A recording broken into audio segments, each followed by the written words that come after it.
Elaine arrived in the early hours of the morning, just as a light mist still clung to the small town of Cedar Creek at the foot of the Adirondack Mountains in the northeastern United States. Traveling slowly along the dusty road that wound its way between the low, white-painted wooden houses, the 68-year-old woman, who had to pause now and then to catch her breath due to her advanced age, could never have imagined that such malevolence would emanate from this peaceful scene. She opened the door of her son's house, and as she stepped inside, a scent reached her that was not the aroma of freshly baked pastries she had expected from her own home. She stopped in her tracks for a moment. The dim light streaming from the kitchen entered with an unfamiliar serenity. At that moment, a voice coming from her son's room changed everything. "We have no place for you anymore." Upon hearing those words, Elaine's heart nearly stopped. The voice might have belonged to the person it was dedicated to, her own son. But it was not the warm, embracing tone everyone knew so well. It was as though she saw a familiar reflection in a mirror, but the eyes belonged to someone else entirely. The first thought that struck Elaine's mind was that her son, the child she had raised for 60 years, might be playing a prank. Yet her intuition whispered the truth, hidden behind those hate-filled words. This was not her son's will. Carefully arranging her belongings, Elaine climbed the stairs with heavy steps. As she crept closer to the door, a faint glow from a television and sporadic sounds through the speakers reached her ears. When she lightly pushed the doorknob, it felt as though a film reel played before her eyes. Her son's laughter at birthday parties, the proud look on his face at graduation, the tears that had streamed down his face when he held his youngest niece in his arms for the first time.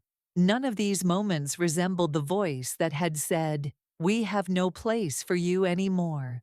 When the door swung open, Elaine was confronted by a dark room, and directly across on the wall, a painting. The painting looked like a faded reproduction of a family photo, once taken in Cedar Creek, but her son's face had been blurred out. It seemed as though no one was present, yet the blue light from the television, muted but still on, reflected off a digital clock showing 7:12 a.m. Elaine drew a deep breath, put one foot in front of the other down the hallway, and headed for her son's room. Her foot involuntarily slid into the room. On the edge of the bed was a phone screen showing a large red warning message. The words displayed on the screen left Elaine feeling as though she were plunged into icy water. "If you are here, leave. We have no place for you anymore." As her trembling hands touched the screen, the message vanished. The phone locked as if it had never been opened. At that moment, a new question formed in her mind. Why would her son send such a message? More importantly, what was the reality behind this message? Without rushing, Elaine stepped back into the corridor, filled with deep fear and astonishment. Now knowing that this was not merely a visit to her son's house, she was about to face, perhaps, the darkest secret of her life. Later that morning, as Elaine held her coffee and stood by the kitchen window, she thought about her daughter-in-law, Camilla. They had met at the small alternative therapy center in Cedar Creek. Camilla stood out sharply from the other townspeople, with her high-heeled shoes and colorful dresses. Elaine remembered exactly what Camilla had worn that day: a green dress with a satin sheen, a long, thin necklace hanging down to her sternum, and almost couture-level, high-heeled boots. Such elegance was uncommon in a rural place like this. Finishing her sip of coffee, Elaine stepped out of the kitchen and glanced over the scattered brochures lying on the long table in the living room. At the top of one brochure was the title, "Camilla's Healing Arts." Reiki sessions, regression therapy, hypnosis demonstrations. Elaine's heart tightened. Since discovering that damned phone message in her son's bedroom, her suspicions had only grown. Was Camilla really a healer or someone who changed consciousness with her energy work? Footsteps in the hallway brought Elaine out of her thoughts. At that moment, Camilla entered the living room with a cheerful expression. Her high-heeled boots clicked against the hardwood floor, and her long hair cascaded over her shoulders. Her eyes were as bright as they had been when she had come to wake her child that morning. "Good morning, Elaine," she greeted. Elaine forced a smile, but there was an uneasiness hidden behind the curve of her lips. Holding up a small bag, as though to show it off, Camilla said, "Today I'm going to cleanse your home's energy with love." She first explained that she would light incense in every room, using a heavy mixture of lavender and sage smoke to eliminate negative vibrations. Afterwards, she planned to conduct a hypnotherapy session, delving into the subconscious to provide cleansing, meant to banish any lingering dark feelings. Elaine thought of the gauze she had found at her son's door, the blurred photo, the vague painting, and that ominous message on the phone. All of these could be connected to Camilla's mysterious rituals. Elaine's insides shook. Who knew what Camilla could do under the pretense of energy cleansing? But Camilla's intricate and persuasive rituals made it difficult to discern who in the family supported her and who remained silent. When Camilla asked, "Would you like to join us?" Elaine suddenly found herself confronted by her own disbelief and suspicion. Though her face formed a polite smile, she could not hold back her unease. Could Camilla be taking control of her son's mind with these sessions? More importantly, would Elaine truly have no place in the home once the cleansing was complete?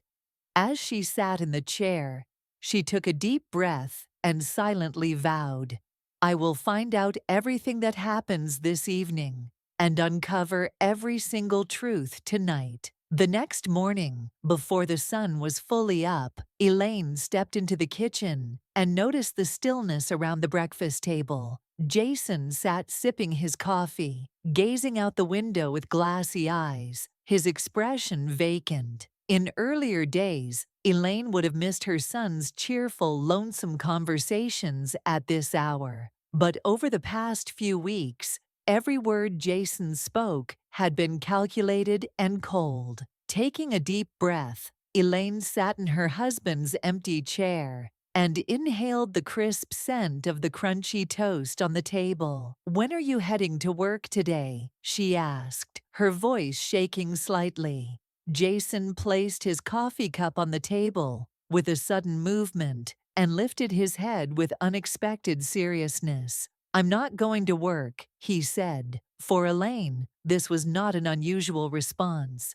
He often preferred afternoon shifts at the defunct textile mill instead of the morning shift. But this time the tone of his words was different, as though he had a plan or purpose in mind. Elaine broke the bread in half with a knife, spreading the jelly gently, and asked in a somber voice, "Why?" Now her curiosity was tinged with sadness.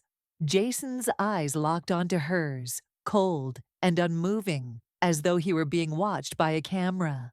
"I have things I need to do," he said curtly, devoid of any hint of regret or joy. Even the notes in his voice felt strange. Each word came from a person who had apparently memorized his role. Later that afternoon, Elaine peeked into Jason's room. On his desk were detailed notes and books full of Camilla's teachings, illustrations on subconscious cleaning, hypnotherapy techniques, and energy symbols. Unlike the negative vibration removal brochure from Camilla's Healing Arts, the papers on Jason's desk displayed geometric shapes and ancient symbols. Elaine struggled to steady her own trembling hands as she examined these books. Most of the words were foreign to her, but she knew enough to realize that they discussed energy levels, astral plane transitions, and that Elaine's own reality needed rearrangement. In the afternoon, Jason went out into the garden. As the sun warmed the ground, his walk followed a sharper, more mechanical rhythm than usual.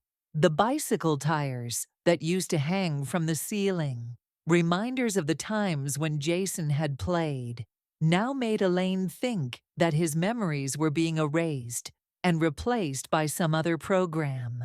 As he walked along the rose bushes in the neighbor's yard, Elaine could not quell her unease. Jason strolled without regard for the usual boundaries. With distant eyes, he stared at the sky and murmured, "I see it." Elaine watched her son, witnessing him step by step, becoming someone she did not recognize. Later in the afternoon, upon returning to the kitchen, Elaine saw that Jason had set the table. As he stood, he leaned slightly against her shoulder and looked straight at her. Elaine noticed a profound shift in his eyes. The dark lines circling his golden irises seemed deeper and sharper. Before, his eyes had been capable of understanding even her most hidden emotions. Now, it was as if Jason no longer recognized his own mother. Tracing the veined pattern on the knife on the table, Elaine thought, was this still her son's identity, or some other being triggered by Camilla's hypnotic sessions? Inwardly, she whispered, "My son is here,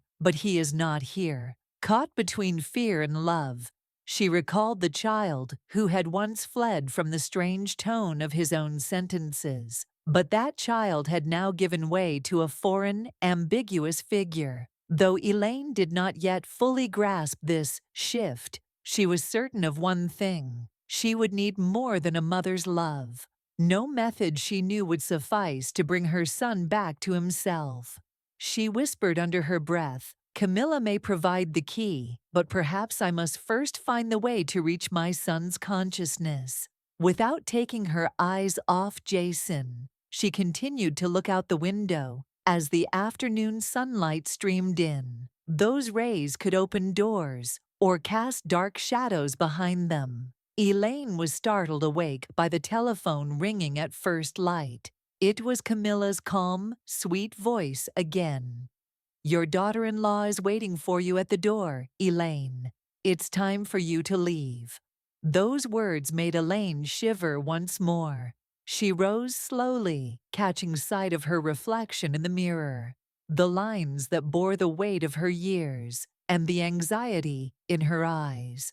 Her heart pounded erratically as she hurriedly dressed and stepped outside. At the threshold, Camilla's tall boots were already clicking along the path that led to the garden. Camilla's smile, that familiar yet ice-cold grin, greeted her. "It's time to say goodbye, dear mother-in-law," she murmured.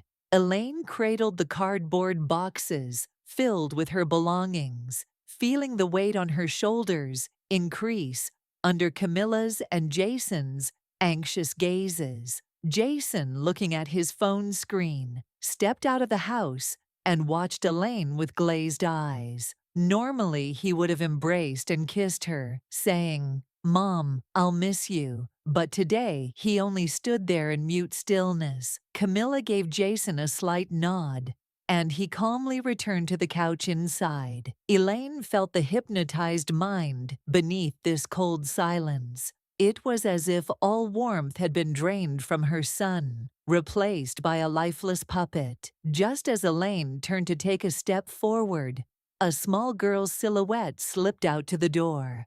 Her granddaughter, Olivia, approached with her wind-tousled blonde hair. Her eyes were brimming with tears, but she moved with courage.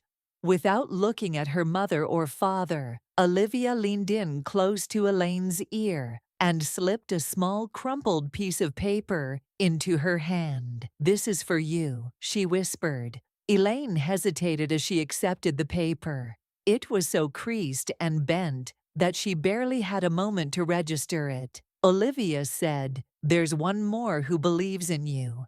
And then she took a step back and, as though pulled by an invisible string, vanished into the shadows beside the doorway. With trembling hands, Elaine tucked the paper into her pocket without having read it. She did not even have a chance to thank her granddaughter. Camilla, offering a mocking grin, said, "Go now." And Elaine found herself stepping outside. She stood in the cold that felt like the arrival of a merciless evening, her hands shaking as she checked her car keys. From the windows of the house she had once called home came faint light hitting the cold, barren yard, a whisper that told her this house had become a foreign temple.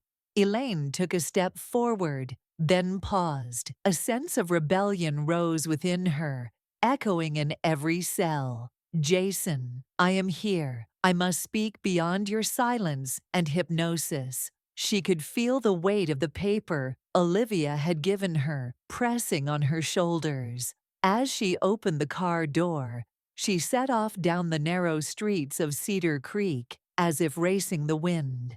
After closing the small room's door at the inn gently, Elaine sat on the bed for a moment, took a deep breath, and let the cool evening air of Cedar Creek seep in through the thin curtains. The rustling of the trees carried a peaceful stillness far from the city.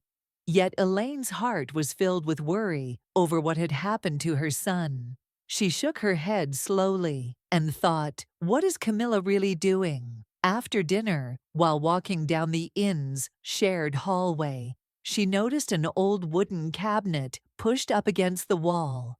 Perhaps someone had forgotten it here. The cabinet door was slightly ajar. Curiosity conquered her, and despite the dim hallway light, it seemed like a faint glow shone from inside the cabinet. Nervously, Elaine approached and peeked inside. She spotted the corner of an ancient notebook. The cover was worn, the edges yellowed. It looked handcrafted. It could possibly be a journal in Camilla's own handwriting. Clutching the notebook to her chest, Elaine returned to her room. She turned on the lamp on the desk, and a cloud of dust floated in the lamplight. The first page bore the title, Experimental Psychology and Hypnotic Techniques. There was no date, but the scent of the pages suggested it had been resting there for a long time. The smell of aged paper and faded ink reminded Elaine of the psychology textbooks she had taught from at the university years ago. Yet this notebook was less academic notes and more a record of practical experiments and personal observations. Flipping through the pages, Elaine paused at the first note, explaining how hypnosis could open the doors to the subconscious. Wrote, "The conscious mind handles decisions on the surface. The subconscious holds our core beliefs, traumas, and deep emotional attachments. Hypnosis allows communication with the subconscious, providing the opportunity to reprogram behavior patterns." When Elaine thought of how her son had been behaving against his will, this definition resonated in her ears. Marginal lines marked certain sections, indicating that the author, likely Camilla, had combined this technique with both energy cleansing and mental restructuring. Seeing the heading, Trance State and Suggestion Techniques on the next page, Elaine's chest tightened. It seemed like Camilla had copied these steps almost exactly in the session she had held for her son. In her mind, Jason's empty gaze appeared more vividly than ever. Maybe my son isn't even aware of his own identity anymore, she thought. On the following pages was a section titled, Reprogramming Decision Mechanisms. It stated, while a person is under hypnosis, the logical reasoning part becomes passive, leaving the subconscious open and receptive to suggestions. Make suggestions in such a way that the person believes they are making decisions of their own free will. Elaine closed the page with trembling hands. The notes in this old notebook needed daylight. Could Camilla have used these techniques to erase her son's will completely? That night, she could not sleep. When morning light came, the dark circles under her eyes were noticeable. As she combed her hair back with an old comb, she realized this notebook was the only evidence she had to cling to as a mother.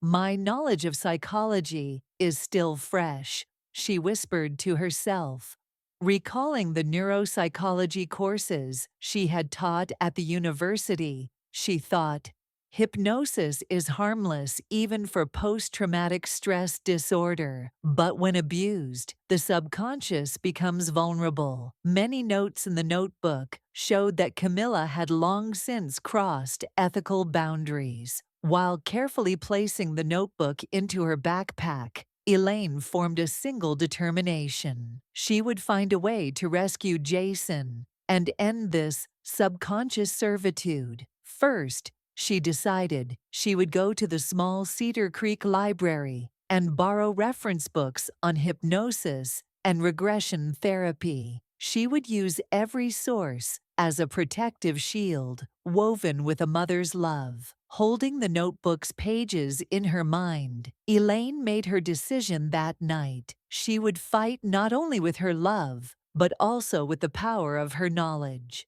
Early the next morning, after leaving the inn, Elaine called her granddaughter Olivia. Though she was still exhausted from the previous evening, her determination had only grown stronger. "Olivia, I heard there might be audio recordings hidden somewhere in Camilla's session room," Elaine said in a low voice.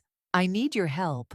Please stay here until evening, and if you get the chance, check Camilla's house." Olivia immediately recognized the seriousness in her grandmother's voice and replied, "Okay, Grandma, I'll take care of it." As the sun's fiery rays warmed the narrow streets of Cedar Creek that afternoon, Elaine found an old tape recorder that resembled a locked box. Olivia had discovered it tucked behind a bookshelf in Camilla's workspace. She had left her 4-year-old brother, Jake, and pretended to have fallen from a horse so she could be home. When Camilla saw her, she asked, "Little miss, watching me?" Olivia, quick on her feet, said, "I'm helping Grandma look around," and diverted her attention. Camilla, suspecting nothing, brought in a new flower she had purchased and headed to the kitchen. When Olivia showed Elaine the recorder, Elaine's chest tightened with anxiety. "What's that?" she whispered. Olivia shook her head. "It has a lot of tape cartridges from Camilla's old sessions." Holding the dusty notebook in one arm, Elaine took a deep breath and said, "Let's listen to them right away," pulling her granddaughter into the room. In the quiet room at the inn, Elaine fiddled with the tape recorder. When she pressed the dusty button, an ancient hiss emerged. On the first tape, she heard Camilla's voice begin with a superficial conversation. "Today, we will wrap energy around you and clear the blockages in the natural flow of life," she said in a gentle tone. But Elaine's gut told her this was not a positive therapy session. As the recording continued, Camilla's gentle voice gave way to hidden messages. "You have grown old. Your energy has decayed along with you," said a voice that felt familiar and icy. Elaine's heart pounded heavily. These words lined up with the blurred family photos she had found, and with Camilla's earlier claims about negative vibrations.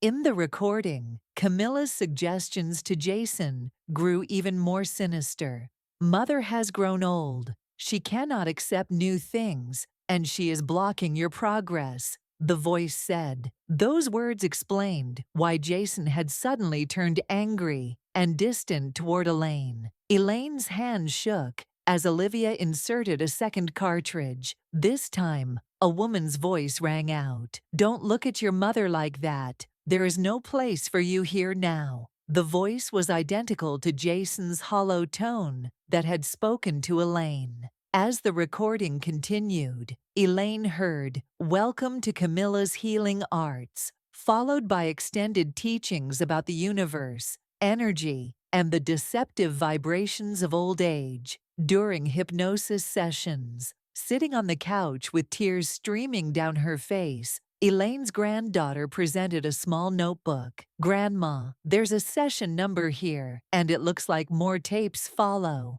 Olivia said. Elaine looked at the notebook and saw a signature resembling her own handwriting. "C. Mayfair. Mayfair," Elaine murmured. She had never heard Camilla's last name before. Evidently, she used a second name to conceal her true identity. All of Elaine's suspicions had turned into certainty. Camilla was not merely a hypnotherapist. She was a master manipulator of the mind. Elaine stayed awake all night. Using her psychology notes, she planned to cross-reference the recordings and the notebook to detail exactly how Camilla manipulated people. Watching Olivia softly sleeping, Elaine whispered, "There is one more who believes in you, dear child." Those audio recordings would be the most powerful evidence she could have before her mother and Jason fell hostage to Camilla's manipulations. Now there was only one thing left: to bring these recordings to a professional psychiatrist or the prosecutor and shatter the chains Camilla had forged. The next morning, as the first light crept into the room, Elaine's ears still rang with the echoes of the recordings from the previous evening. While sitting beside her bed, deep in thought, the phone rang again. This time, it was Dr. Leland Park. "Is this Professor Elaine?" came his familiar, slightly faded voice. Gathering herself, Elaine raised a few tears from her cheeks and said, "Yes, it's me, Elaine." Then she briefly, precisely explained how someone named Camilla Mayfair had invaded her son's consciousness with hypnotic suggestions, how she had found tangible evidence in those audio recordings, and how she felt like they were facing a kind of cognitive assault. Park was silent for a moment before responding. "Elaine, what you're describing is truly alarming. I will need to see those recordings." The next afternoon, Elaine boarded the only bus to Boston from Cedar Creek. Her heart pounded with both excitement and fear. She carried with her a small USB drive containing the audio recordings Olivia had copied and the ancient notebook. When they met in Boston, Leland adjusted his gray jacket and stood up. "It brings me such pleasure to see you, Professor," he said gently. Elaine nodded, letting the weight she carried show. Park led her to his bedroom-turned office. He powered on his computer, inserted the USB, and started listening to the recordings. As each new suggestion emerged, the calm on his face tightened. After a while, he said, "These are clearly suggestions, directives, and mind control techniques. It's hypnosis in name only." She has stepped far beyond ethical boundaries. Elaine murmured, "I feel like my son has been taken over," to which Park responded, "Yes, Elaine. This is not just hypnosis. It's a form of behavioral programming. The purpose behind these suggestions is to weaken Jason's critical thinking." Elaine felt her knees tremble as an obstacle. "What should we do?" This is typical of cognitive assault. "First, let's present these recordings to a psychiatric board. Legal intervention targeted his subconscious. At the same to deactivate his decision-making deprogramming process to bring Jason out of hypnosis. We'll create a supportive environment for therapy that reintegrates his fractured mind. Though reversing cognitive assault is hard, with an experienced team and the right methods, it's possible." Elaine locked eyes with Park. Despite her desperation, a single feeling stood out: "We will save my son, no matter what." Park gently took her hand after closing his notes. "You are safe now, Elaine. You are not alone anymore." Hearing those words, Elaine exhaled a long breath for the first time in a long while. Though the future remained shadowed with uncertainty, at least they had a roadmap forward. It was time to fight, not surrender. The next morning, Elaine brought Jason to a small neuropsychiatry clinic in Boston. As directed by Dr. Park, the clinic sat on a tranquil street beneath the shade of large walnut trees in a one-story red brick building. When they entered, a nurse softly approached Elaine and asked them to fill out some forms. The forms included family history, medical information, past traumas, medications, and symptom questions. Jason could not answer the questions on his own. His responses were limited to single words, with Elaine guiding him. About 15 minutes later, Dr. Park and two assistants appeared at the end of the clinic corridor. "If you're ready, we'll begin," they said. Jason was seated at a wide desk with a computer, standardized neuropsychological test cards, pens, and paper. First came a simple attention test. He was asked to repeat sequences of shapes and numbers displayed on the screen. A typical person could recall 4 or 5 items in a row. Jason got stuck at 2 or 3. Next, they moved to a memory and learning test. When shown mismatched pairs of object pictures and asked, "Do you remember which cards are paired?" Jason simply replied, "I don't know," gazing blankly at the screen. At this stage of testing, one assistant asked Jason basic orientation questions. "What day of the week is it? Where are you?" Jason answered February for the date. He was completely lost regarding time and place. While taking notes, Dr. Park nodded to himself. Elaine reflected on everything that had happened to her son in recent weeks. Seeing this professional confirmation was a mixture of fear and relief. For the second phase, the assistants administered a portion of the dissociative experiences scale. It included questions like, "Do you ever feel you are outside your body?" And "Do you feel that thoughts are being added to your mind by outside voices?" Jason answered each question with yes or sometimes. Without hesitation, the scale indicated the presence of dissociative disruptions in consciousness and perception, similar to semi-fainting episodes. For the final phase, a hypnotherapy specialist guided Jason into a relaxed chair. With a gentle suggestion, he said, "Take a deep breath and close your eyes." Jason's hands relaxed. His face became a pale mask. Midway through hypnosis, the specialist repeated, "Your mother is blocking you." Jason's lips moved slightly, murmuring, "My mother is blocking me." Elaine struggled to hold back tears as Park glanced at his notes and nodded gravely. Then Dr. Park turned to Elaine. "What we are seeing is that Jason has an extreme susceptibility to hypnotic suggestions, a high degree of dissociative awareness, and a diminished capacity for critical thinking. External suggestions are being internalized directly into his mind. The next step must be a structured deprogramming and reintegration therapy." Elaine realized once again that her son had drifted away, but she also saw in the data that they were on the right path. Within him, that loving young man she once knew still lingered. Now she could nurture hope for reassembling those fractured pieces.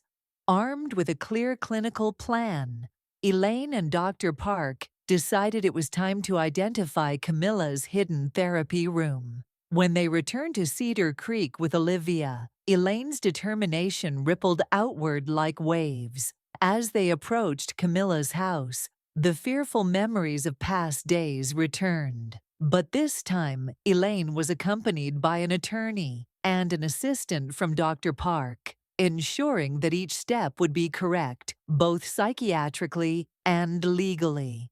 From the outside, the house looked ordinary. The roses in the front yard, which Camilla often praised for their soothing appearance, still lined the walkway. But Elaine noticed a rotted wooden panel next to the front door. She realized it must have been concealed by Camilla with paint or flowers. Using a flashlight borrowed from the attorney's bag, they found a series of small screws around the panel's edge. Olivia's hands shook as she began unscrewing them. As the wooden panel shifted, a dusty corridor stretched into darkness. As soon as they entered, a blast of cold air hit them, and a flickering electric lamp emitted a dim light. Old photographs hung on the corridor walls, each featuring Camilla, smiling amid various groups of clients. Some faces looked familiar. The missing local librarian, who had vanished without a trace.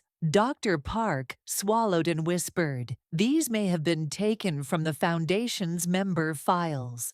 At the corridor's end stood a metal door with a lock reading, "Hidden Therapy Room." The attorney, using careful leverage without forcing it, opened the door, mindful that preserving evidence was paramount. When the door swung open, a soft light spilled out, and everyone fell into a profound silence. Inside, the room felt more like a clandestine lab than a clinic. The walls were covered in dark purple fabric, the floor laid with thick carpets, and in the corner, a round dark-colored chair awaited. A section of the wall was scrawled with Camilla's own handwriting, suggestion notes, geometric symbols, and ancient astrological signs. A desk held a row of antique-looking journals. When Elaine opened one, she saw patient names and dates titled "Hypnotic Session Notes." Each page contained more than confidential medical records. It was Camilla's personal commentary, clients' subconscious reactions, and the suggestions she had placed under the guise of energy cleansing. On a shelf beneath, clear filing folders bore labels such as Olivia Elizabeth Harper, Post-Birth Records, Alicia Vargas, Success Without Exams, Secret Projects, January 2015 to June. Isione Sibza. Alicia Vargas was a young student who had abruptly left the area not long ago. Elaine's skin crawled at this coincidence. Opening the folder, she saw consent forms signed by Alicia's parents with a note underneath. Use hypnotic suggestions to boost the student's motivation. Holding the folder in her granddaughter's little hand, Elaine realized that while Camilla appeared to obtain clients' consent, she was actually acting with entirely different intentions. Turning to another shelf, Elaine's heart dropped when she saw Olivia Elizabeth Harper, age 4, scrawled on a page. Under it, the words "S-Test-Free Enslavement Program" appeared. Elaine could not hold back tears. Camilla had gone so far as to target her granddaughter with manipulations. Dr. Park called to his assistant, "Photograph everything here as evidence." While the assistant snapped high-resolution images of each page, the attorney began sealing the documents inside the hidden room.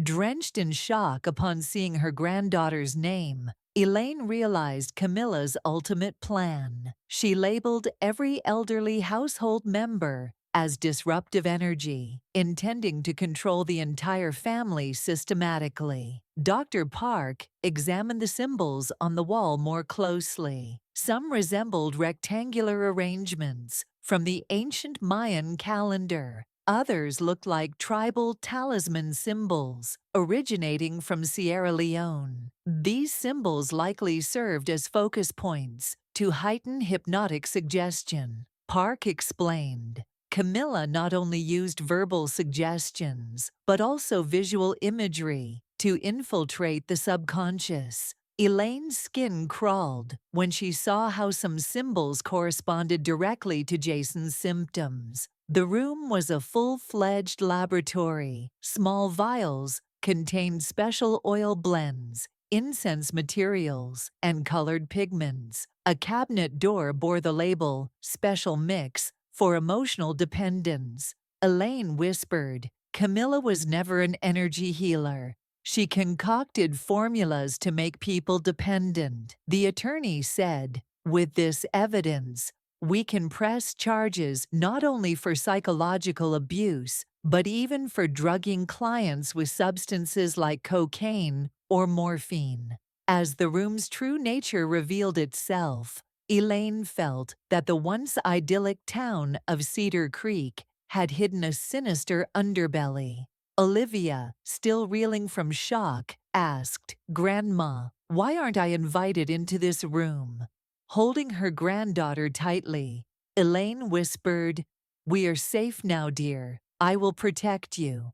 Dr. Park, skimming through notes, said, "Everything in this room was a mortal danger, not only for Jason, but for many innocent people." Elaine knelt and opened boxes filled with tape cartridges. "Today, I will present everything we found here to the local authorities," she said firmly. The attorney replied, "We have collected the evidence. Now we're halfway there. We will begin the legal process." As Elaine finally emerged from that dark, hidden clinic, police sirens echoed outside. She felt both hope and fury in her eyes. Determined, she strode toward the door. Every document and suggestion note left behind would tarnish Camilla's name forever. Now the fight had meaning. She had unmasked the dark secrets of this hidden clinic, and there was no turning back.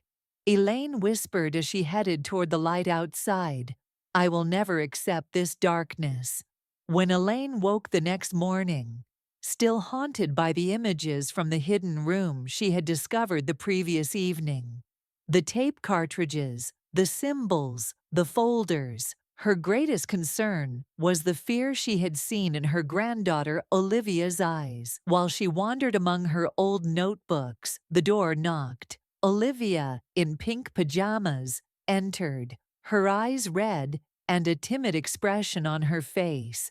Elaine rose and said, "What is it, sweetheart?" softly but firmly. Olivia took a deep breath, looked at her grandmother's hands, and whispered, "I have so much to tell you. Camilla hypnotized me too, even at home." Elaine's heart tightened. Olivia continued, voice trembling. "She took me to one of the hidden sessions. While she was working on Jason in front of everyone, she pulled me into the waiting room.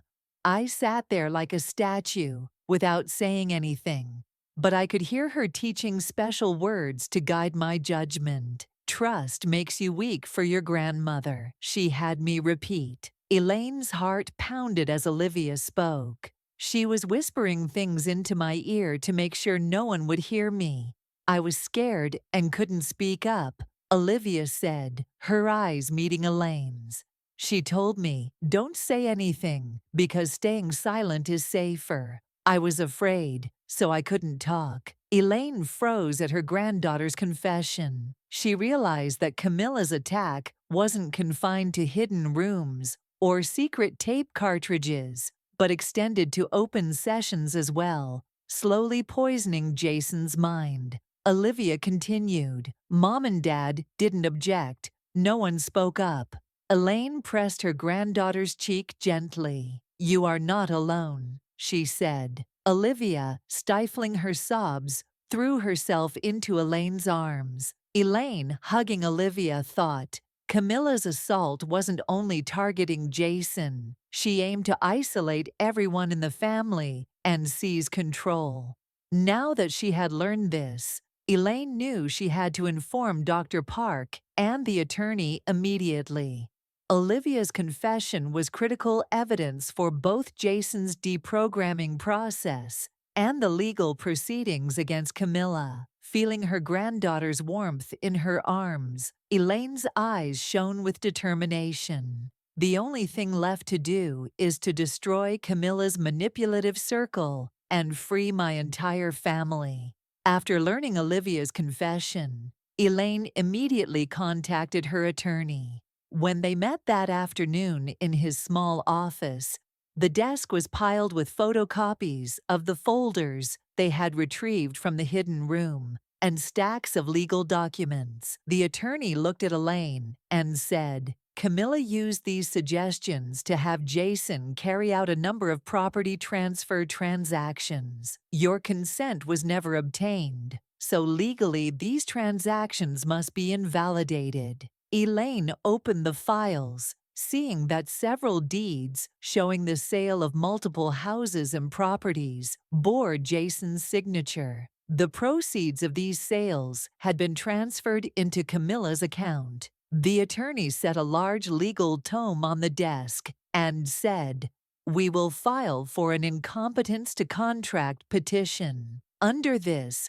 a person's legal transactions can be declared void because they did not exercise free will or express consent." Elaine felt her son's name on those documents, as though it had become a mask for someone else. The attorney continued, "First, we will seek a temporary guardianship. This allows the court to transfer control of Jason's assets temporarily to you. Then we will file a cancellation lawsuit. With our evidence, the process will be expedited." The next morning, the attorney took Elaine to the courthouse. The case file included the audio recordings, the suggestion notes from the hidden session room, and the bank account statements showing suspicious transfers. It also contained witness statements supporting Olivia's claim that Camilla had given suggestions at home as well. When the judge reviewed the file, Elaine added the neuropsychiatric report from the clinic confirming that Jason was extremely prone to hypnotic suggestions, and his capacity for conscious consent was compromised. The judge deliberated for a moment, then said, "The petitioner has surpassed the threshold of reasonable doubt. A temporary guardianship is granted. Relevant property deeds and bank accounts are to be immediately frozen." The attorney turned to Elaine. "Your properties are being restored to you right away. We will continue to investigate and prepare for the final cancellation order." Elaine could not hold back her tears. She did not know if she was crying out of joy or in the shadow of her pain. The attorney added, "Additionally, we have broadened the criminal complaint against Camilla. Cognitive exploitation, breach of trust, property theft, and child abuse. Many charges will be filed."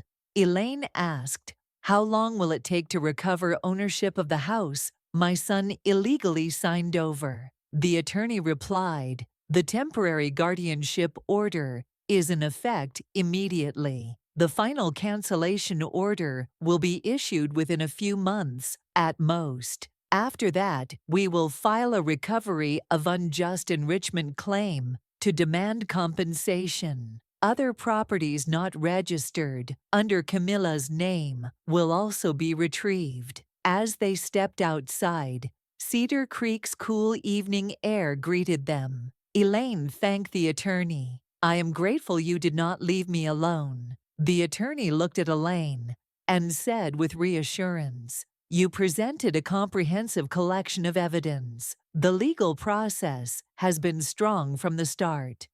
The most important steps have been taken."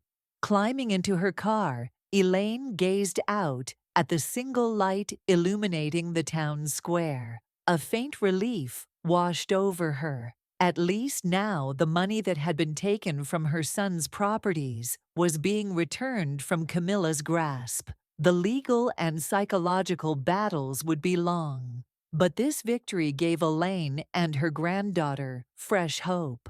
The darkness that had loomed over their family would gradually be lifted by the light of justice. The day after Elaine left the courthouse, she tried to relax at the small Cedar Creek Cafe with a cup of hot tea when her phone buzzed. Her social media app was flooded with hundreds of tags and messages. Curious, she stared at the screen. Camilla's Healing Arts account was trending. with posts featuring harsh words about Elaine.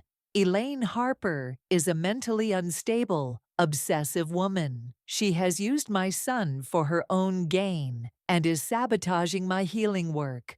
Witness the conflict between generations. Alongside these accusations were smiling photos of Camilla's professional image, colorful graphics, and the hashtag number sign Innocent Camilla. In her post, Camilla insisted that all her extraordinary therapy techniques were highly ethical and implied that Elaine was fabricating a story of psychological abuse to create a family drama. Soon, thousands of Cedar Creek residents liked, shared, and commented. Some sympathized with Elaine, but leading comments supported Camilla's claims. She is so transparent and trustworthy. Who would ever believe she is deceiving so many people? Camilla brings hope. Nobody goes that far without good reason. Elaine, the retired school teacher, cannot win this. Listen to Camilla. Elaine had not anticipated this maneuver. She felt helpless, as if she were being labeled unstable on every street corner. She immediately called her attorney.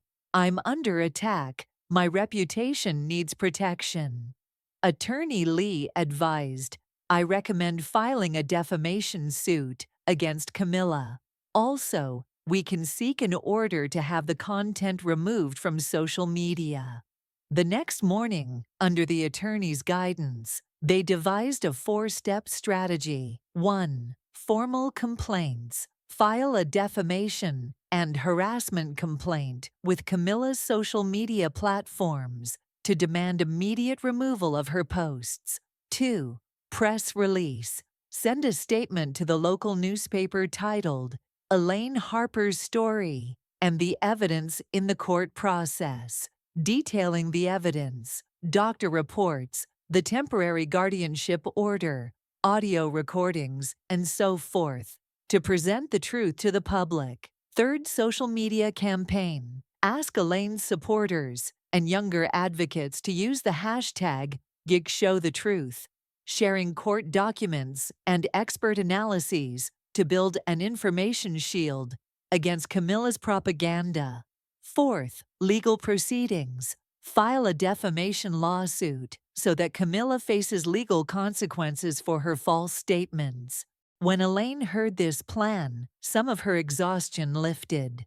"Now I have a defense. I will repel this darkness," she murmured. Attorney Lee said, "A significant portion of the local population still sees Camilla as an idol, but the press release and legal actions will present them with the facts. Our focus is to address the right audience." Interrupting, Dr. Susan Kim, Park's assistant, added, "Psychological harm from attacks on reputation not only discredits, but also breaks resilience. Considering Elaine's emotional state, working with a crisis communication specialist might be wise." Elaine hesitated, but then accepted. "I need to be prepared not only legally, but also for the public perception battle." Over the next few days, the chaos on social media intensified. Each morning, Camilla posted a new, innocent story, presenting Elaine as a victim of family disputes. Many people began to perceive Camilla's colorful healing crystals, natural oils, and uplifting music as somehow truly therapeutic. While Elaine was fighting to preserve her reputation, she found herself akin to a celebrity pursuing justice. Attorney Lee advised, "Instead of directly refuting Camilla's posts, we should release our own evidence videos with expert commentary." Elaine recorded a short informational video. Her voice was shaky but determined as she said, "This is not just a personal matter. We are dealing with a kind of brain control, the exploitation of family bonds." She included snippets from the recordings, excerpts of Dr. Park's analysis, and lawyer statements. The hashtag number sign, Show the Truth, trended under her video. Gradually, Elaine's truth began to gain validation. Newspapers in Boston ran headlines. Psychiatrists report, Camilla's therapies are not what they seem. And The Dark Side of Alternative Therapy. Recordings reveal coercion. Colleagues from Elaine's university shared supportive posts on LinkedIn and Twitter. A local Cedar Creek radio station hosted a live interview with Elaine. With her trembling voice, she recounted how she was subjected to hypnotic suggestions and how her family was torn apart. Her words resonated with listeners. Camilla's supporters initially tried to ignore this coverage, but soon the media coverage began to erode their confidence. One evening, as Elaine returned home, she received a message. We stand with you, Elaine. Don't ever let the truth go. It came from a former student and a few previously silent residents of Cedar Creek. Elaine pushed back the cling of creeping fear and thought, everything is moving in the right direction. She realized that by adopting truth and justice as her shields, she was gaining ground in the social media battlefield. No matter how big Camilla's media wave became, Elaine knew that the blade of truth would eventually cut through the darkness. Knowing that staying silent against Camilla's social media onslaught would endanger their family further, Elaine and Dr. Park met the next morning at a small but respected news agency in Boston. Park carefully loaded short excerpts of the audio recordings onto the computer, while Elaine had the attorney's prepared legal text ready. Under copyright law and court order, there is no legal impediment to media outlets publishing these recordings. They had previously arranged agreements with 3 television channels and 2 major newspapers to access the recordings later that day. When the designated ethical news hour arrived, Boston TV was first. They broadcast several-second clips from Camilla's recordings. On screen, fragments of Camilla's voice repeated phrases like, "Your mother is blocking you."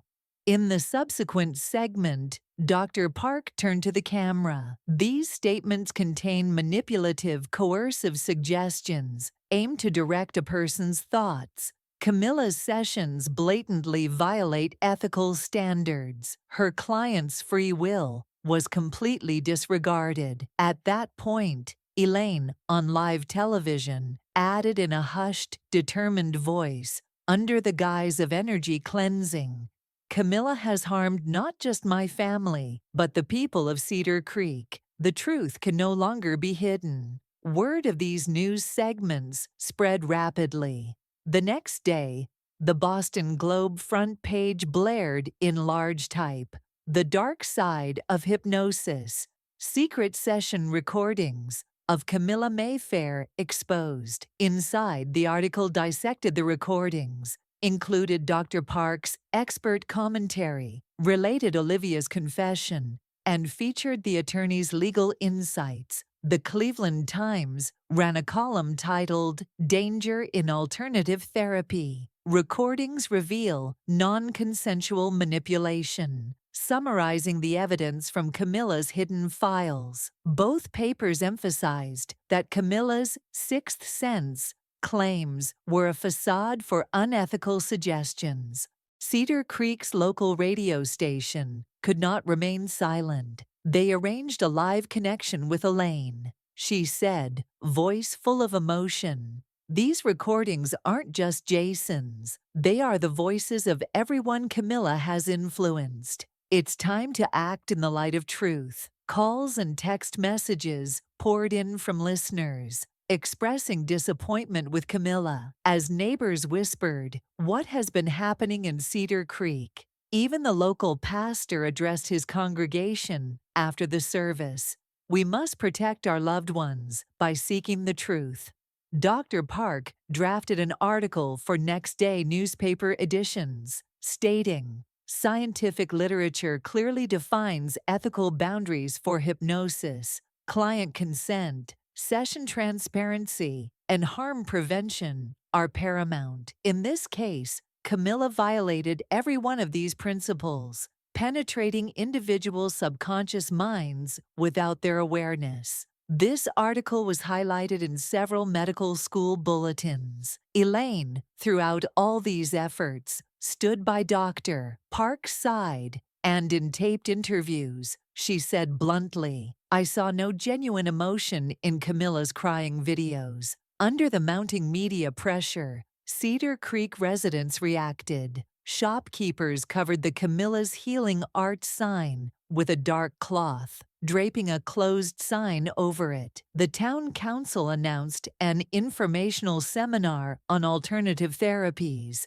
inviting Elaine and Dr. Park as speakers. Thus, Camilla's carefully crafted public image began to crumble, and more townspeople came to support Elaine. At sunset, Elaine looked down at her red leather loafers on her porch. Social media attacks had eased somewhat, replaced by inquiries about the facts. Dr. Park called to say, "Releasing the tapes has exposed the unethical nature of her work. The legal process can move forward swiftly." Elaine took a deep breath and replied, "Today I feel more hopeful." The media distribution of those recordings had officially affirmed Camilla's breach of ethics and enlightened the town. From now on, Camilla would have no credible story to tell.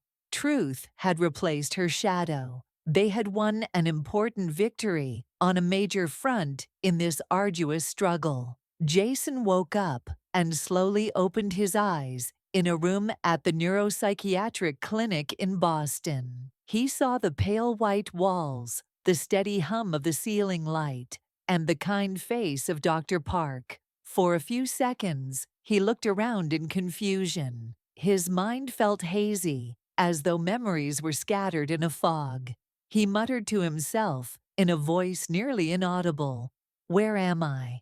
Dr. Park gently helped Jason open his eyes more fully. "You are safe, Jason. We'll go slowly," he said. Jason tried to sit up on the edge of the bed, as though his legs were carrying unfamiliar weight. He took a deep breath. The only clear memory he could summon was Camilla's cold gaze, and the voice that had whispered, "Your mother is holding you back." That phrase came back to him in fragments, like a splinter stuck in his mind. A feeling of extraordinary calm, then a void, he thought.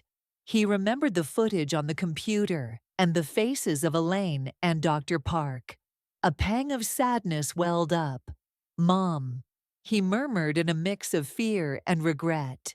Dr. Park squeezed his hand and said, "Yes, your mother is here. We've learned the truth about the one who deceived you." Those words felt like lifting a veil from his mind. His thoughts, once murky, began searching for clarity. Like a small patch of sky peeking through storm clouds, Jason looked first at Dr. Park, then at Elaine.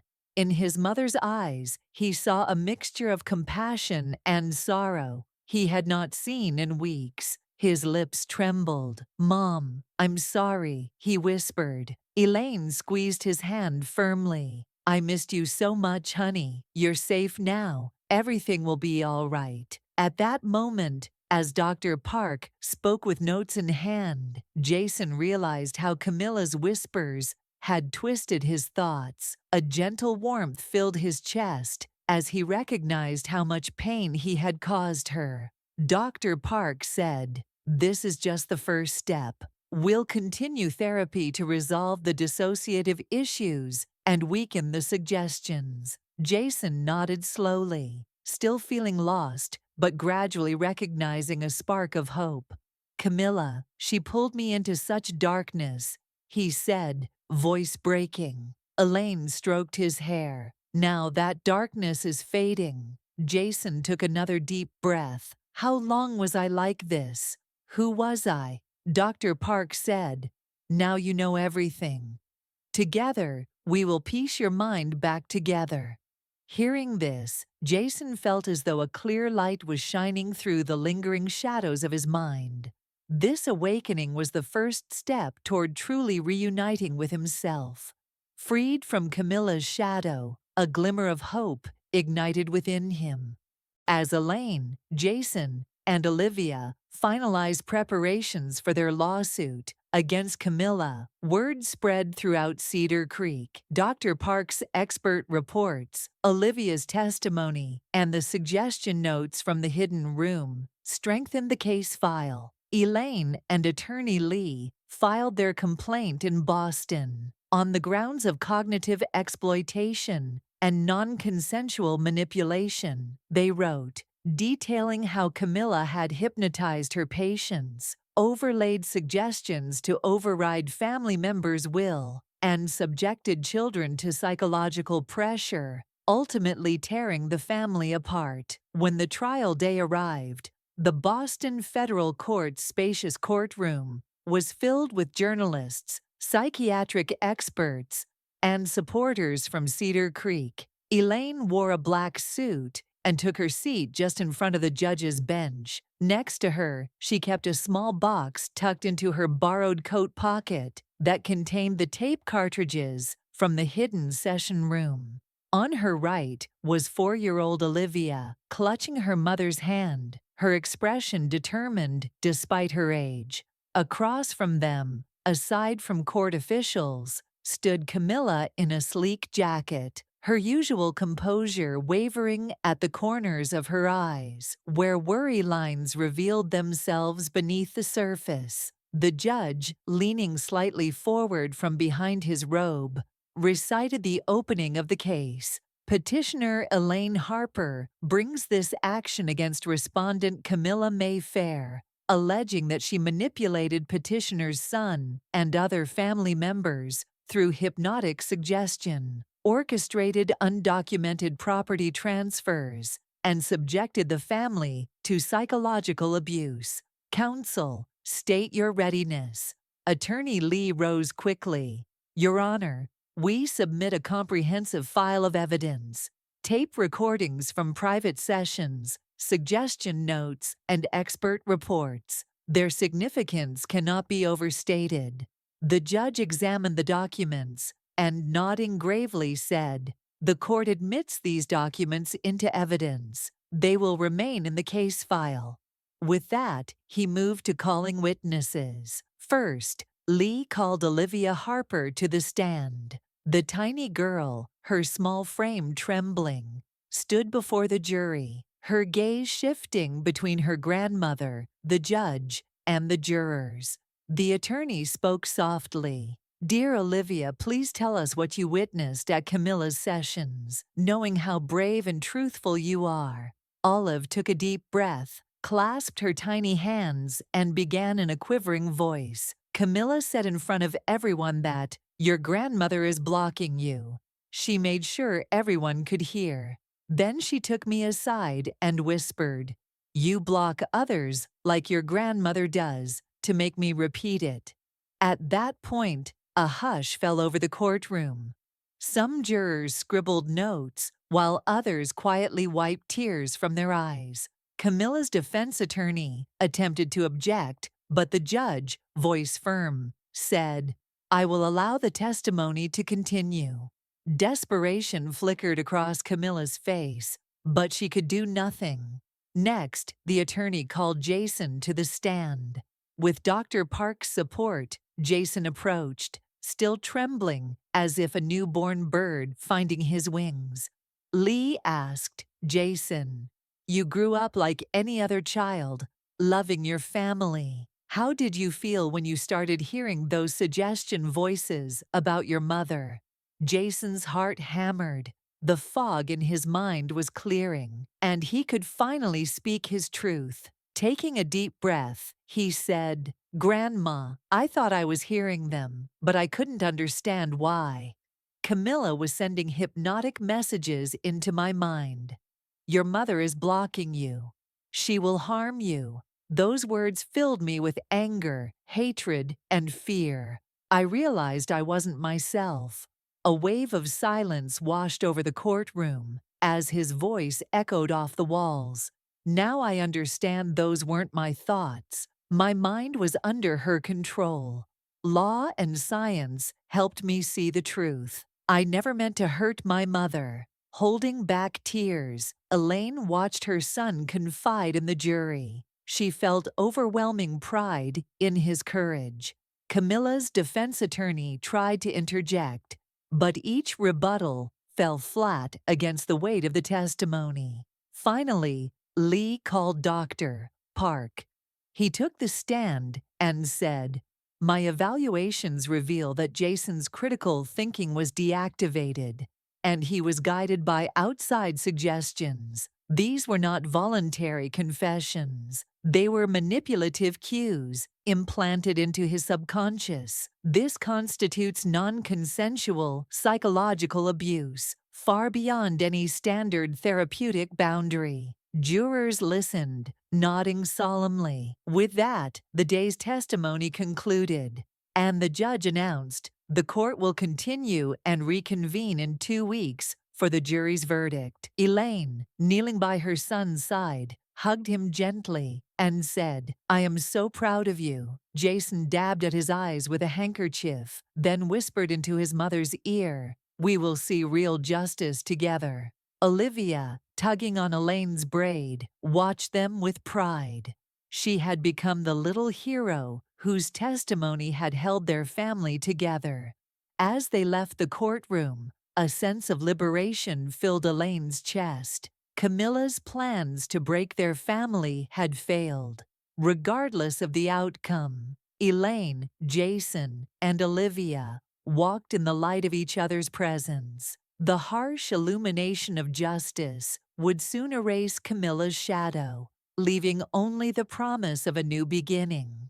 At last, the Boston federal court's emptied courtroom sat poised. As everyone found their seats, the judge adjusted his robe and placed his documents on the desk. The jurors read the verdict. A hush fell over the room as the jury foreperson leaned into the microphone. In the matter of Harper versus Mayfair, the court finds that respondent Camilla Mayfair violated client consent by using hypnotic suggestions to impair the mental integrity of Jason Harper and other family members. As a result, her certification to practice hypnotherapy is hereby revoked due to clear ethical violations. Furthermore, all property deeds executed under false pretenses and forged proxies in favor of Camilla are invalid and will be rescinded immediately. The previously granted guardianship of assets shall be returned to plaintiff Elaine Harper. Additionally, respondent is referred to the district attorney's office to face criminal charges related to cognitive exploitation and child endangerment. The judge concluded, "This verdict is unanimous." A wave of relief rippled through the courtroom. Elaine's knees weakened slightly as she squeezed Jason's hand. Olivia nodded, her tears held back in her big, confident eyes. The judge instructed, "All parties must comply with this decision." The defense attorney said, in a subdued voice, "We intend to file an appeal." But the judge responded, "The suspension of her license is binding. Until further order of this court, she may not practice her profession under any circumstances." This effectively nullified Camilla's plan. Stepping outside into the fresh spring breeze, Elaine put her wooden cane in her car's console. She addressed Attorney Lee. "Begin arrangements with the Child Protective Agency to ensure Olivia's ongoing safety." Lee replied, "I will file the necessary petitions immediately."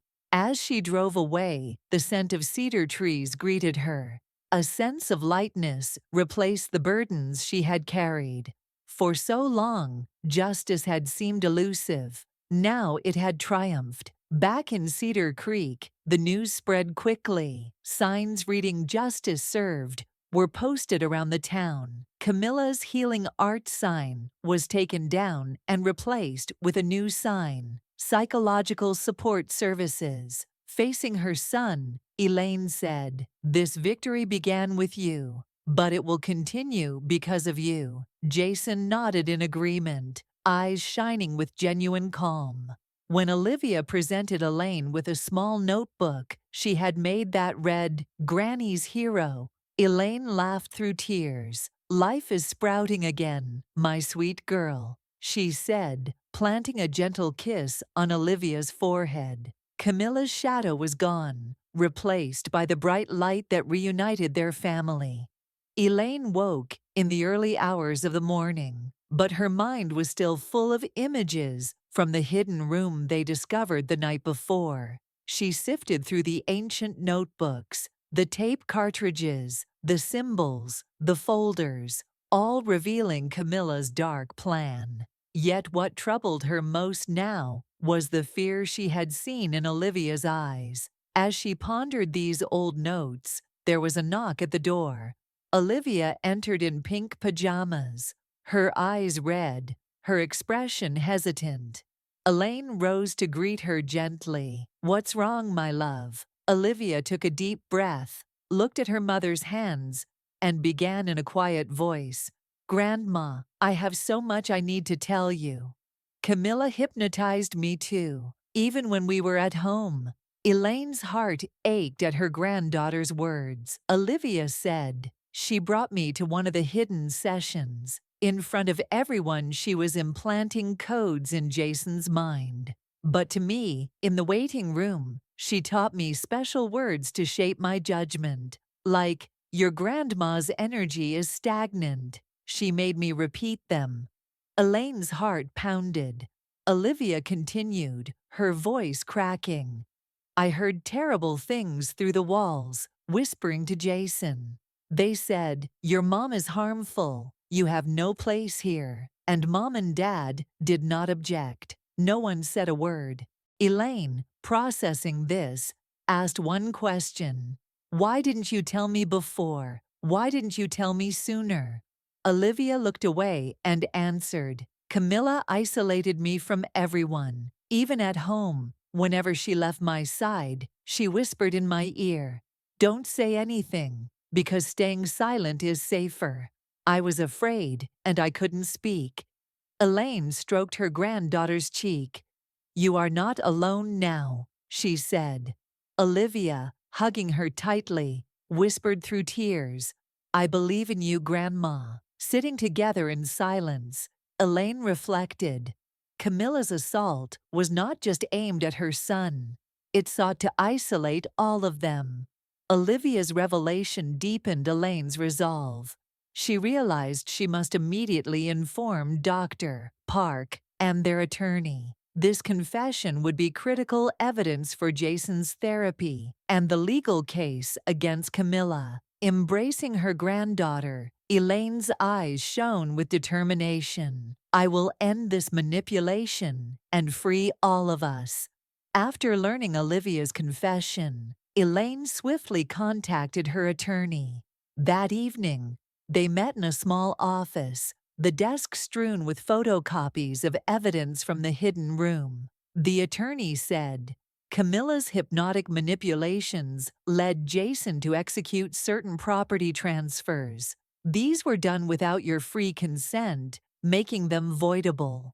Elaine opened a file. Several property deeds bearing Jason's signature showed that multiple houses and pieces of land had been sold, with proceeds ending up in Camilla's accounts. The attorney placed a thick volume of law on the desk and said, "We will file for incompetence to contract on the basis that these transactions were carried out while a hypnotic suggestion impaired his free will. Under this, these documents can be declared void." Elaine felt her son's signature like a mask for someone else.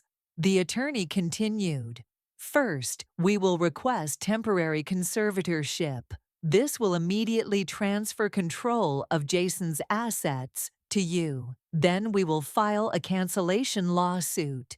With our strong evidence, the process should be swift." The next morning, the attorney took Elaine to the courthouse. Their filing included the audio recordings, the suggestion notes, witness statements supporting Olivia's claims that Camilla had given suggestions at home, and the neuropsychiatric report demonstrating Jason's inability to consent. The judge examined the documents and said, "The petitioner has met the threshold of proof. Temporary conservatorship is granted. Freeze all relevant property and bank accounts immediately." The attorney, smiling with relief, said, "Your home's deed will be returned to you immediately. A final decision to void the documents will follow in the coming months. Following that, we'll file an unjust enrichment claim to recover compensation. Other assets not registered under Camilla's name will be recovered as well."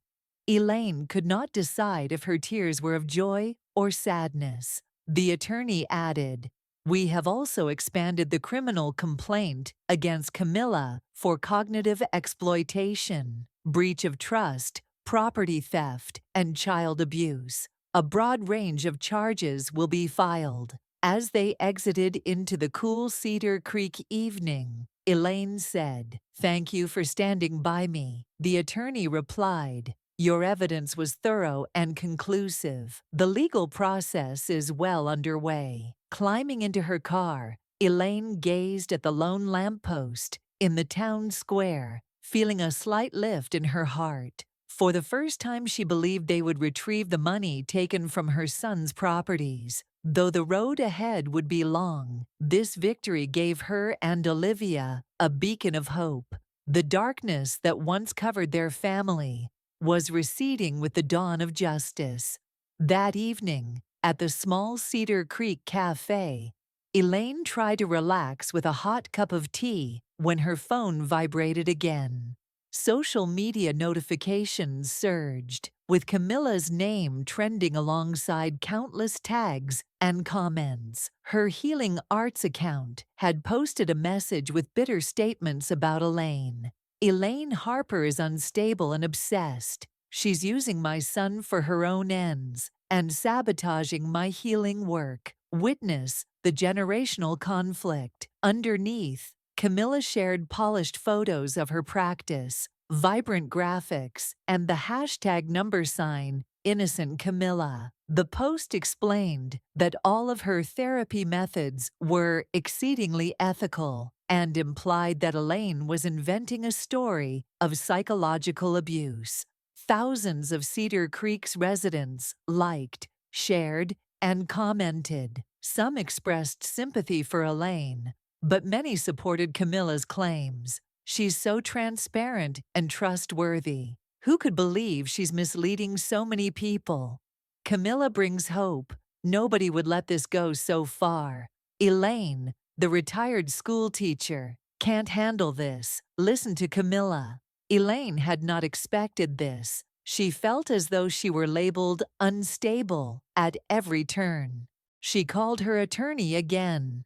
"I'm under siege. I need to protect my reputation." Attorney Lee said, "We should file a defamation lawsuit and request an order to remove these posts as they are defamatory." Elaine realized how a single post could mislead 1,000 people.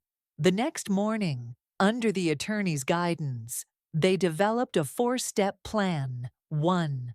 Official complaints.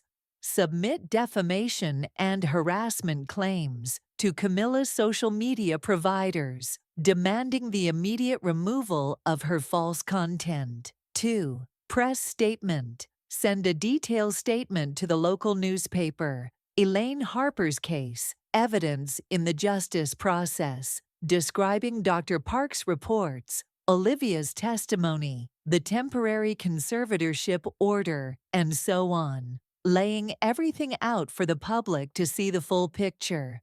3rd social media campaign. Ask Elaine's supporters and younger advocates to launch the hashtag #BeShowTheTruth, sharing legal documents and expert commentary to create a shield of information against Camilla's propaganda. 4th legal action. File a defamation lawsuit against Camilla, making her accountable for her false statements. When Elaine heard the plan, some of her exhaustion dissipated. "Now I have a defense," she said softly. Attorney Lee replied, "Many local residents still see Camilla as an idol, but this press release and legal measures will give them the evidence they need. Our key is to target the right audience." Dr. Susan Kim, Park's assistant, added, "Psychological attacks on a person's reputation don't just harm public perception, they weaken mental resilience." Considering Elaine's emotional state, working with a crisis communications expert might be wise. Although initially hesitant, Elaine accepted, "I need to prepare for both legal and public relations battles."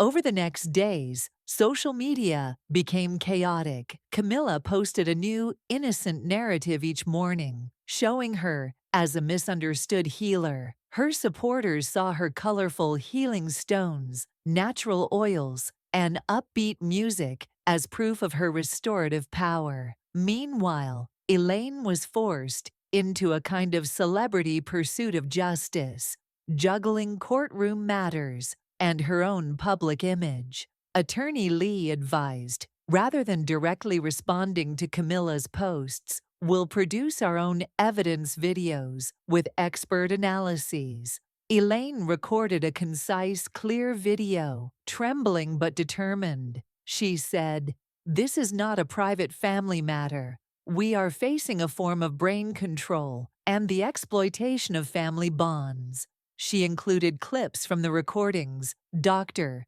Park's analysis, and lawyer statements. Beneath her video, #ShowTheTruth began trending. Slowly, Elaine's truth received validation. Newspapers in Boston ran articles with headlines such as "Dr. Park's Report. Camilla's therapies are not what they seem." University colleagues posted supportive messages on LinkedIn and Twitter.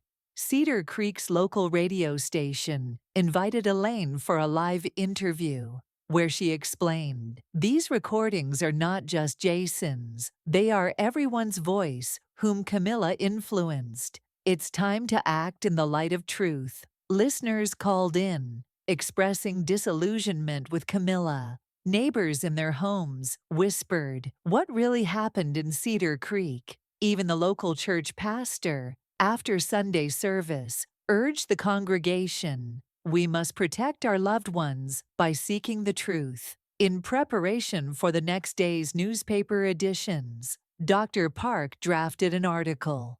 Scientific literature clearly states that hypnosis must respect client consent, maintain session transparency, and avoid harm. In this case, Camilla violated every one of these principles, using covert methods to direct her clients' subconscious minds. The article was widely shared across medical school newsletters.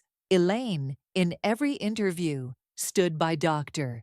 Park, saying, "Watching Camilla cry on camera, I saw no genuine emotion." The crescendo of media pressure forced Cedar Creek to react. Local shop owners draped the "Camilla's Healing Arts" sign with black cloth, posting a sign reading, "Permanently closed." The town council announced an alternative therapy awareness seminar, inviting Elaine and Dr. Park as speakers. Gradually, Camilla's carefully woven public persona unraveled, and more residents shifted their support to Elaine. Standing on her porch at sunset, Elaine gazed at her red leather loafers. Social media attacks had faded, replaced by inquiries for honest explanations. Dr. Park phoned. Now that the recordings are public, the legal wheels can turn swiftly. Elaine inhaled a deep breath and said, "I feel more hopeful today." The dissemination of these recordings in the media had officially labeled Camilla's practices unethical and enlightened the townspeople.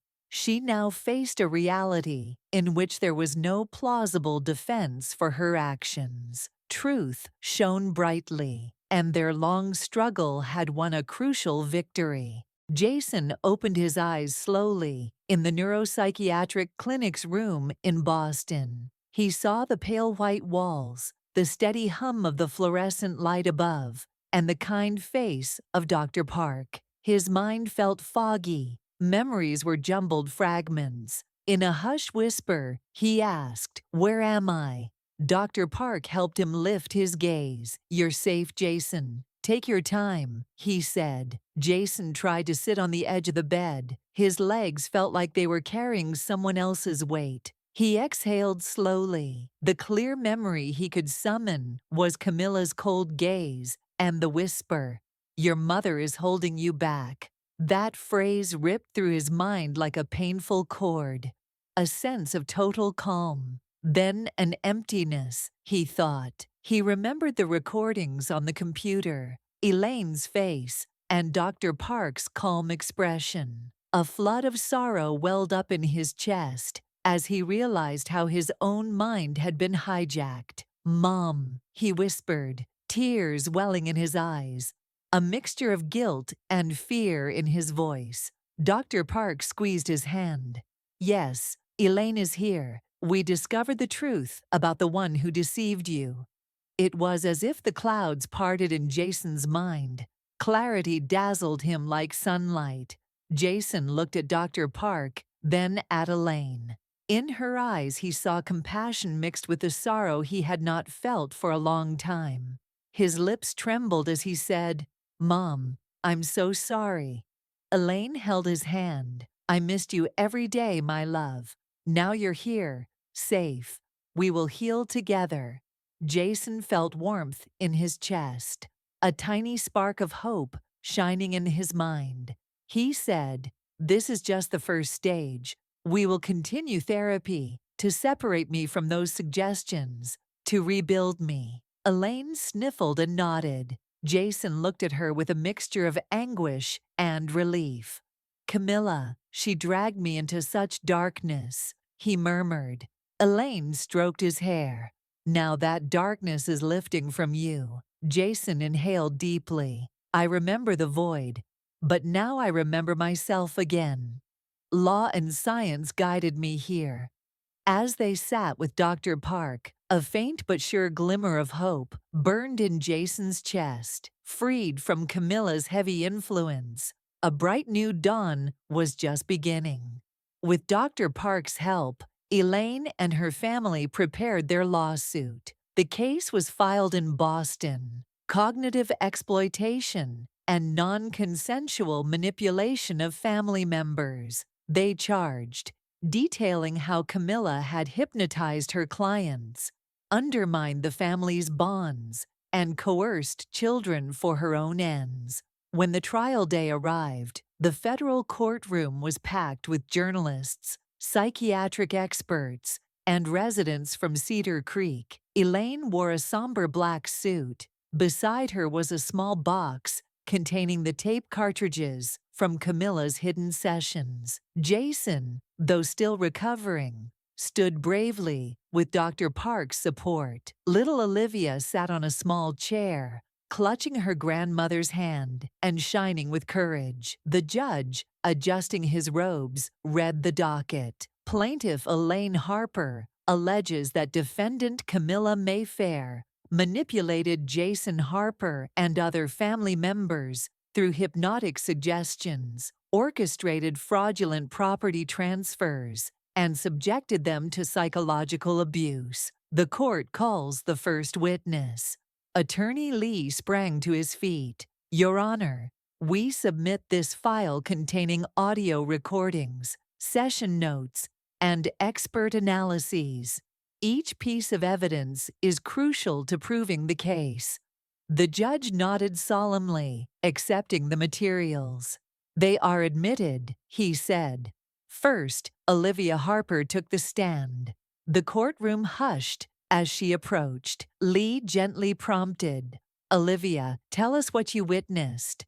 With a trembling voice, Olivia recounted how Camilla had told Jason, "Your grandmother is holding you back," and forced her to repeat suggestions to undermine Elaine. She spoke of whispered instructions that isolated her.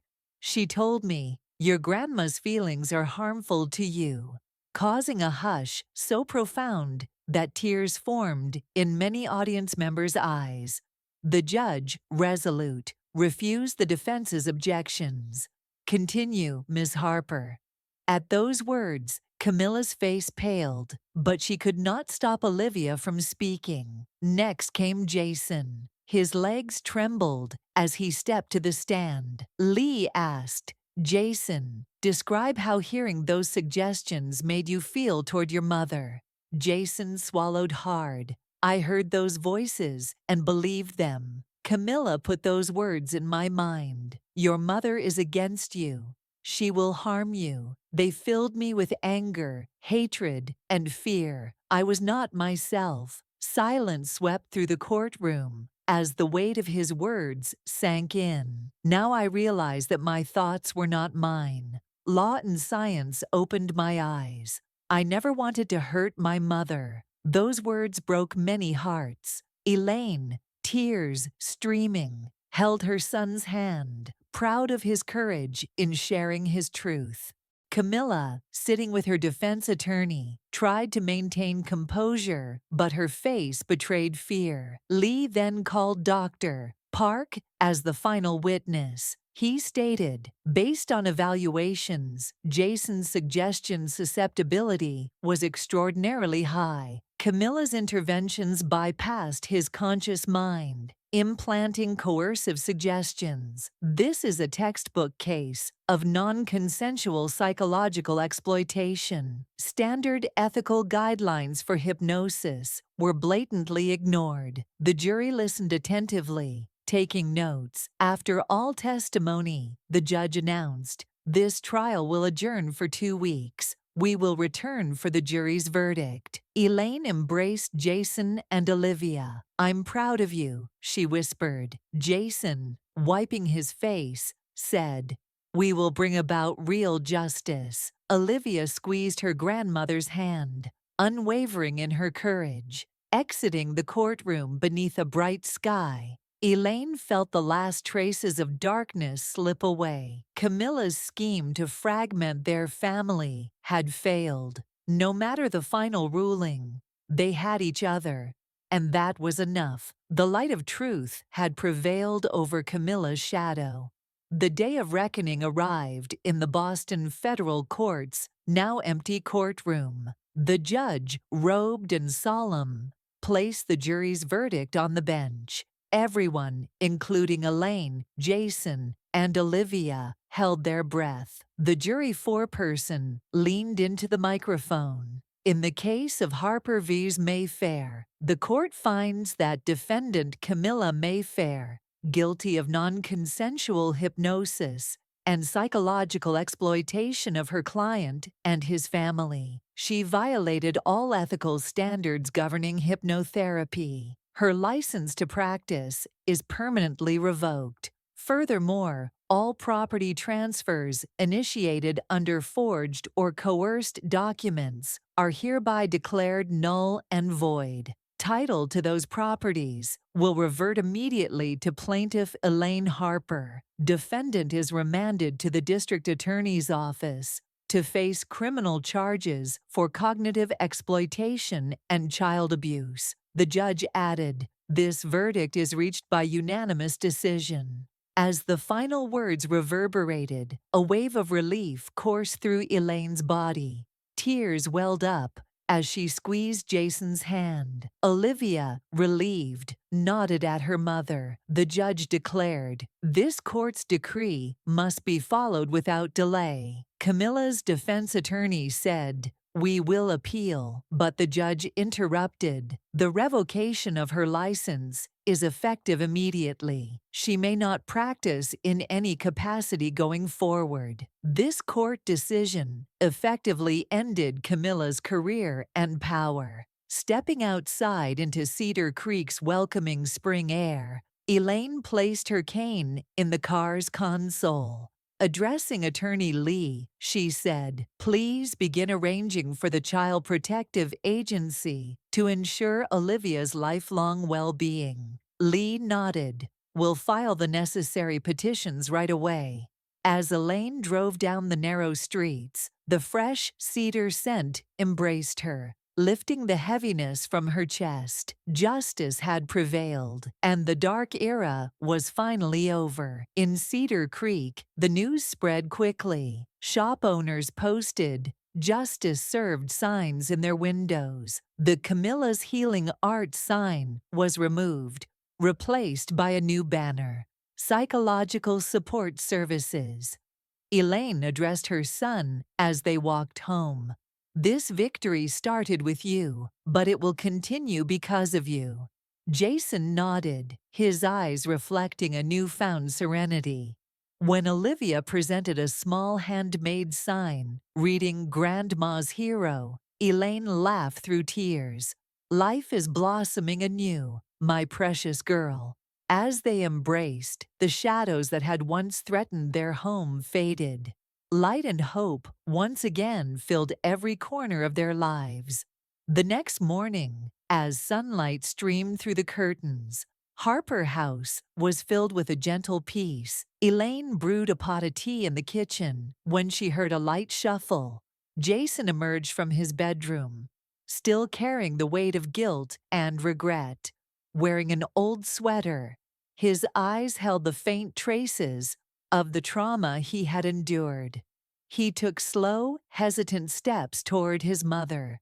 Elaine placed the freshly brewed tea on the countertop and turned to face him.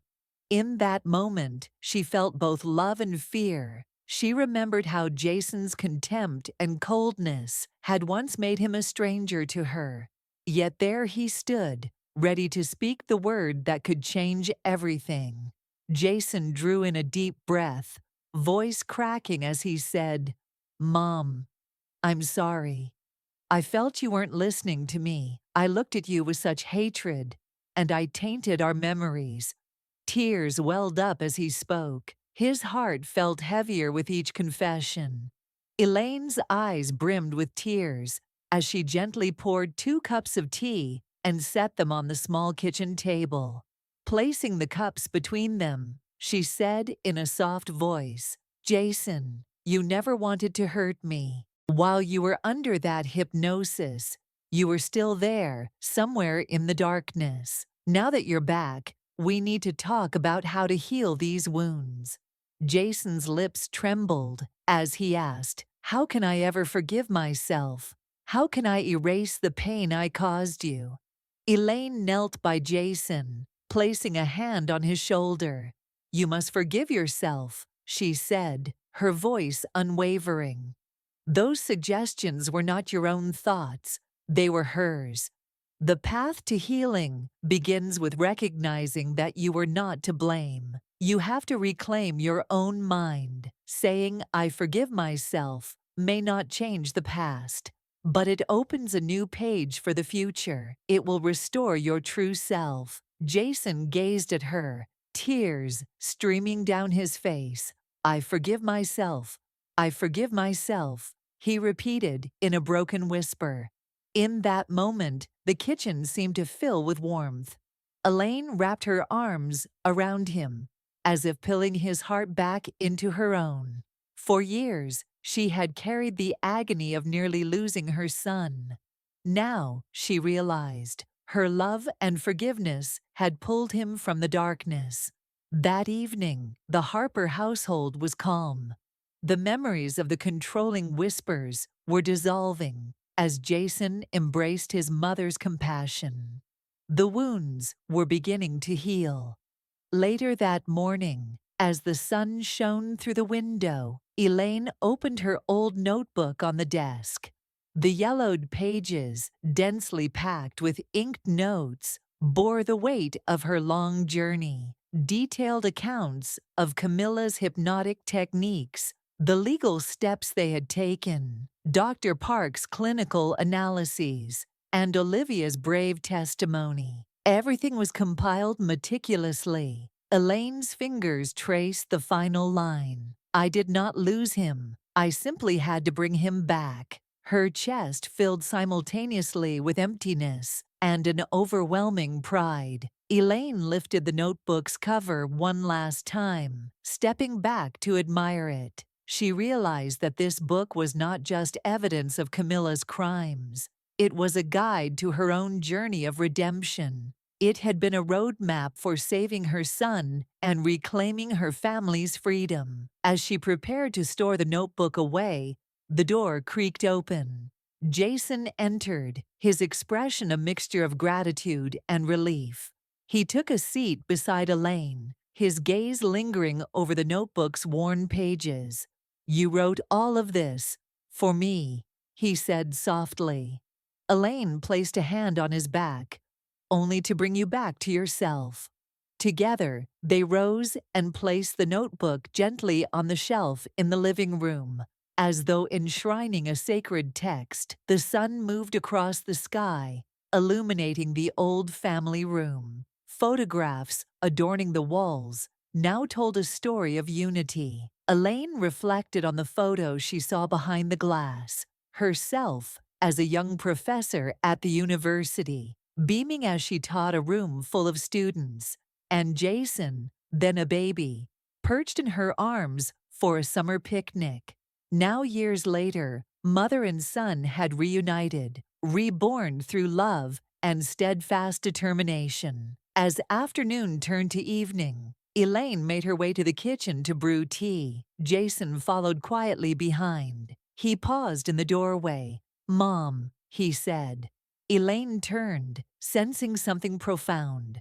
Jason approached, sorrow and hope mingling on his face. "I'm truly sorry for everything. I thought you were the enemy, but you never left me." Elaine's eyes glowed as she poured tea into 2 mugs. "It's not about blame, honey. It's about healing. Each day, we choose to move forward."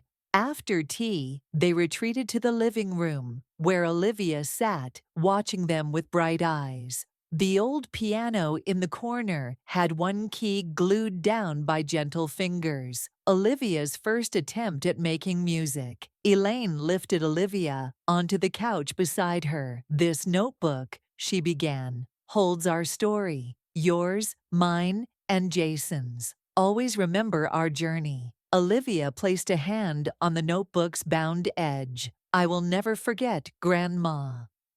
Night fell over Cedar Creek. In the soft glow of the porch light, Elaine stood on the porch with a blanket draped around her shoulders. Jason and Olivia sat at the foot of the steps, looking up at the stars. The daily hum of the neighborhood seemed far away, as though the world had grown still. Elaine felt the weight she had carried for so long finally lift. In her hands was the notebook, the final statement of a chapter that had ended. "I did not lose him. I brought him back." In that quiet night, Harper House was filled not with fear or shadow, but with a gentle peace. Mother and son, grandparents and granddaughter were together once more, their hearts open and healed. The new day would come with the promise of hope, and the darkness that once threatened to consume them was gone. Instead, a warm golden light filled their home, illuminating the pages of their shared story and guiding them toward the bright future they had reclaimed.